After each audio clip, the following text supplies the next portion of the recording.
In 1962, deep within the corridors of the Pentagon, a plan was devised.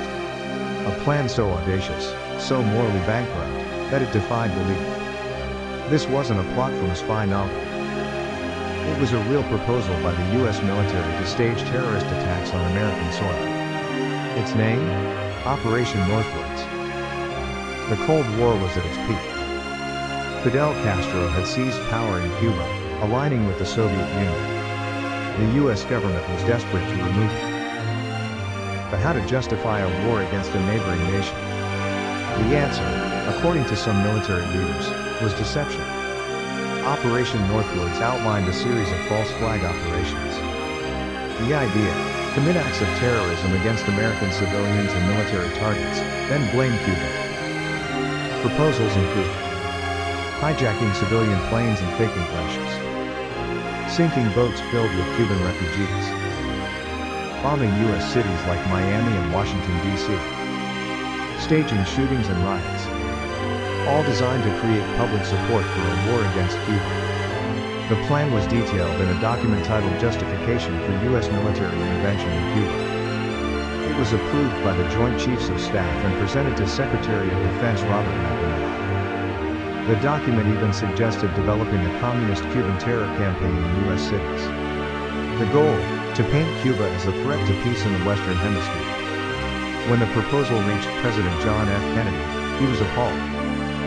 He rejected Operation Northwoods outright. Shortly after, he removed General Lyman Lemnitzer, chairman of the Joint Chiefs of Staff, from his position. Kennedy's refusal to endorse the plan deepened the rift between him and the military establishment. For decades, Operation Northwoods remained a secret. It wasn't until 1997 that the documents were declassified by the Assassination Records Review Board. The public was stunned. The idea that the U.S. military had considered such actions was almost unbelievable. Yet, the evidence was undeniable. Operation Northwoods raises profound ethical questions. How far should a government go to achieve its objectives? Is it ever justifiable to harm one's own citizens for a perceived greater good? These questions remain relevant today, as we grapple with issues of government transparency and accountability. While Operation Northwoods was never implemented, its legacy endures. It serves as a cautionary tale about the potential for abuse of power. It reminds us of the importance of vigilance in a democracy. And it underscores the need for checks and balances within government institutions. Operation Northwoods is a stark reminder that truth can be stranger, and more disturbing, than fiction.